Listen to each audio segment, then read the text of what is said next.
শোনো মিষ্টি মেয়ে, আমাকে দরকার পড়লে বলবে, কাটাই আমার সামনে এসে হাজির হও, আমি সাথে সাথে চলে আসবো, কেমন? আচ্ছা বন্ধু।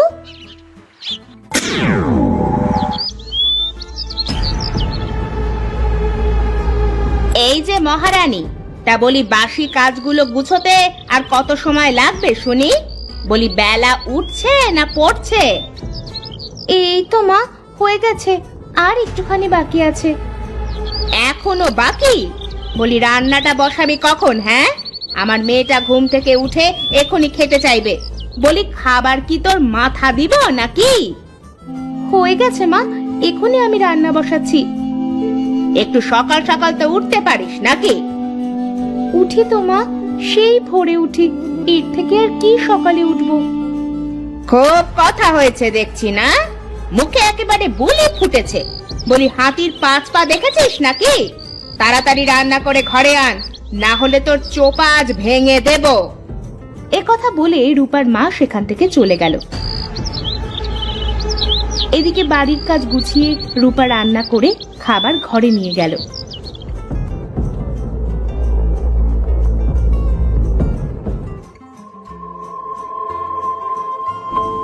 মা, এই নাও তোমাদের খাবার, এবার তোমরা খেয়ে নাও। এত সময় পরে মহারানীর সময় হলো। বলি আমি না খেয়ে বেশি সময় থাকতে পারি না, সেটা কি তুই জানিস না? ও জানবে কি করে মা? ওর মাথায় কিছু আছে নাকি? মাথার মতো ওর মনটাও বিদঘুটে। কি কালো বিশ্রী দেখতে। যা যা, সামনে থেকে যা, এখন আমরা খাবো। আমি মোটেও খারাপ দেখতে না, আমার বাবা বলতো আমি দেখতে একেবারে রাজকন্যাদের মতো। রাজকন্যাই তো, অমাবস্যার কালো রাজকন্যা। এই শোন, কাপড় কাচতে হবে, তাড়াতাড়ি গিয়ে কাপড়গুলো ধুয়ে নিয়ে আয়। আচ্ছা মা, যাচ্ছি।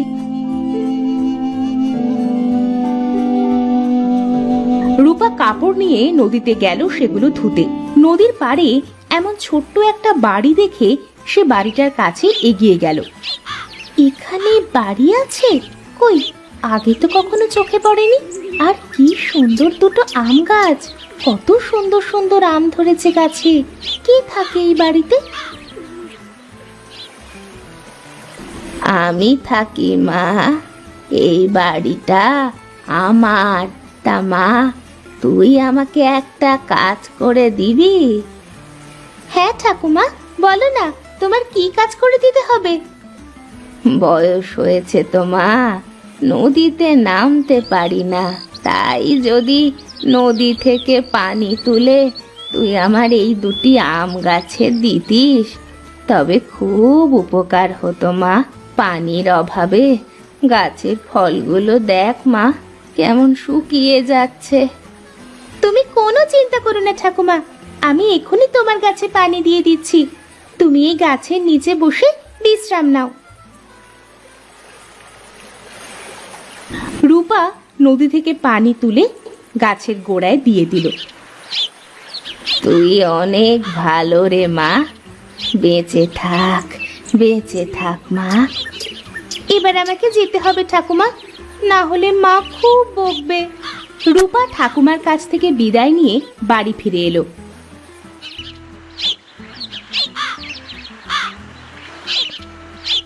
পরের দিন রূপার মা তাকে আরো এক গাছে কাপড় দিয়ে বলল, এই মুখ পড়ে, খুব তো বসে বসে আরাম করছিস দেখি। সকাল থেকে এই কাপড়গুলো পড়ে আছে, বলি কাপড়গুলো কি তোর মরা মা এসে ধুবে নাকি? কি বলছো কাকিমা? আমি তো সব কাজ গুছিয়ে মাত্রই এসে বসলাম, আমি এক্ষুনি কাপড়গুলো ধুয়ে আনছি মা। রূপা কাপড়গুলো নিয়ে নদীতে চলে এলো। নদীর পাড়ে এসে বলল, কিচ্ছুটি ভালো লাগছে না, আমি বরং ঠাকুমার কাছে গিয়ে একটু বসি। ঠাকুমা, ও ঠাকুমা, বলি বাড়িতে কি কেউ নেই নাকি? আরে, কালই তো গাছে পানি দিলাম, আজ গাছের ফলগুলো এমন তরতাজা হয়ে গেল কিভাবে? তোর জন্যই তো এমন তরতাজা হয়েছে গাছ দুটি। চল আমরা দু গাছের মাঝে বসে গল্প করি।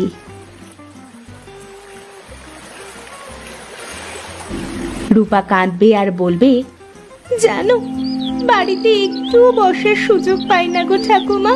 এত কাজ করি তবুও বলে বসে থাকি, দিনকে দিন খেতে দেয় না। আমি দেখতে কুৎসিত বলে কেউ দেখতে পারে না। কাঁদিস না মা, তুই কাঁদলে আমার যে ভালো লাগে না। দাঁড়া, তোকে এই গাছের আম খেতে দি, দেখবি তোর খুব ভালো লাগবে। মিঠাই, তোর আম গাছ থেকে দুটো আম দে দেখি, আমার পাগলিটার খুব খিদে পেয়েছে।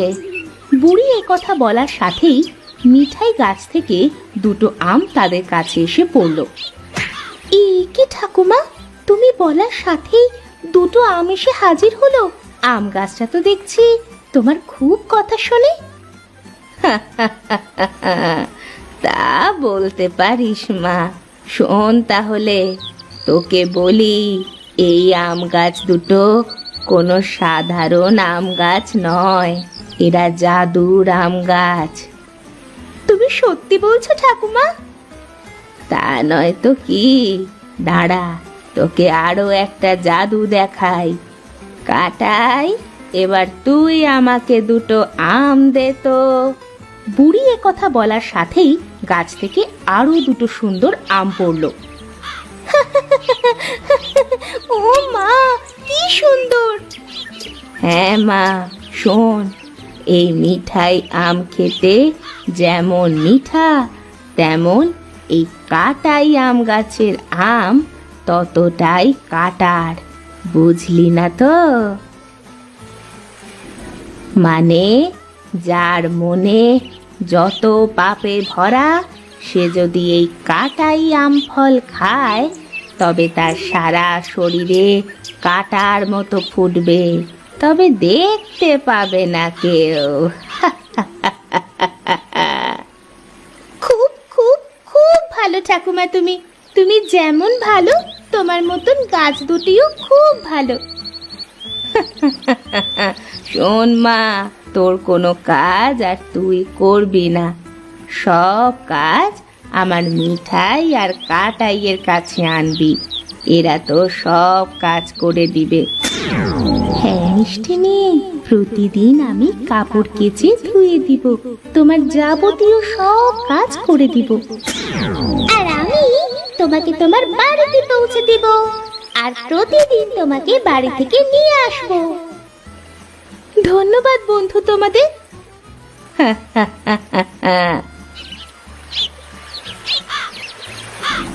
দাঁড়াও, আমি তোমার কাপড় এক্ষুনি পরিষ্কার করে দিচ্ছি।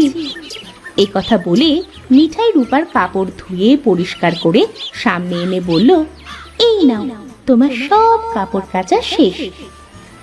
এবার চলো মিষ্টি মেয়ে, তোমাকে বাড়িতে পৌঁছে দিই। নাও, আমার হাতের ওপর উঠে বসো।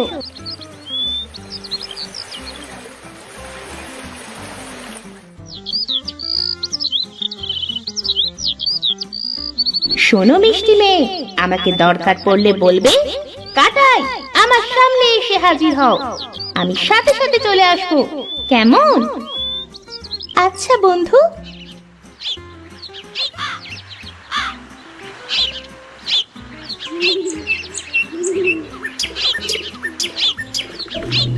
এই নবাবের বেটি, কাপড় ধুতে এত সময় লাগে বুঝি? বাকি কাজগুলো কে করবে শুনি? যা, তাড়াতাড়ি রান্না বসা। আচ্ছা মা, আমি এক্ষুনি রান্না করে দিচ্ছি।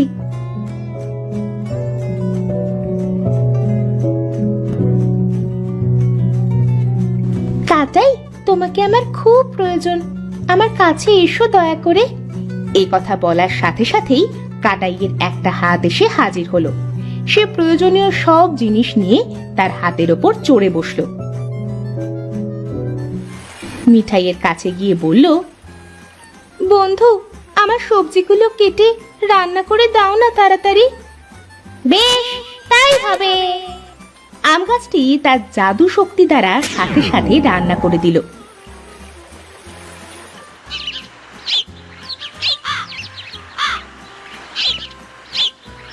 তার মায়ের সামনে খাবার দিতেই বলল, কি রে, আজ এত তাড়াতাড়ি রান্না করলি কিভাবে? তাড়াতাড়ি করলে দোষ, ধীরে করলে দোষ। তাহলে করবোটা কি মা? হয়ে গেছে, খেয়ে নাও।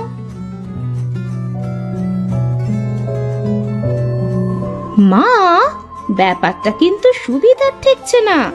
একে চোখে চোখে রাখতে হবে দেখছি। মুখে খুব কথা ফুটেছে তো। দাঁড়া, আমি দেখছি ব্যাপারটা কি। রূপা, এই রূপা, এদিকে আয়। এই বাসনগুলো মেজে আনতো, ভাত খাবো এখনি। আসছি মা। রূপা বাসনগুলো নিয়ে কাটাইকে স্মরণ করতেই কাটাই এসে তাকে নিয়ে গেল। এটা তারা মা মেয়ে আড়াল থেকে দেখে চোখ যেন তাদের কপালে উঠল।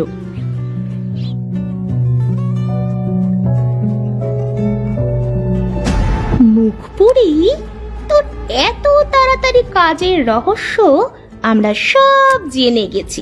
তুই যেমন দেখতে ভূত, তোর কাজকর্ম ভূতের মতো।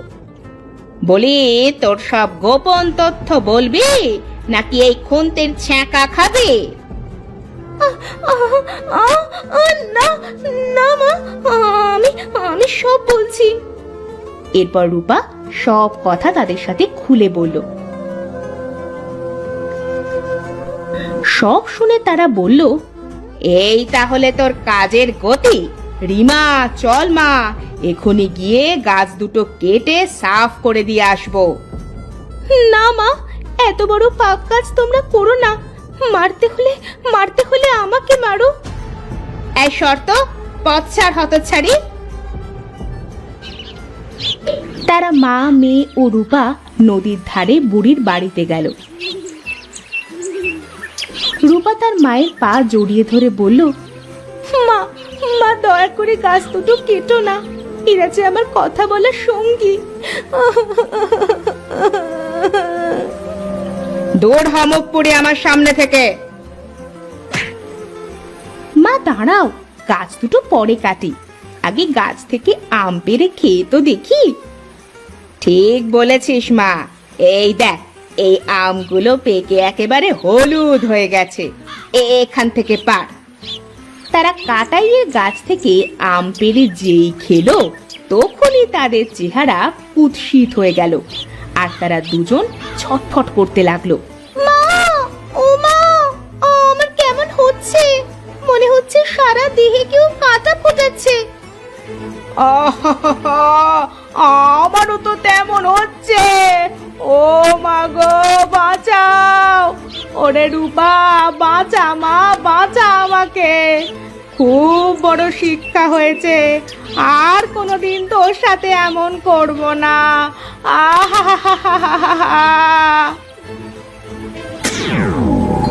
এত সুন্দর চুল, এত সুন্দর গায়ের রং, আমি এত সুন্দর হয়ে গেছি।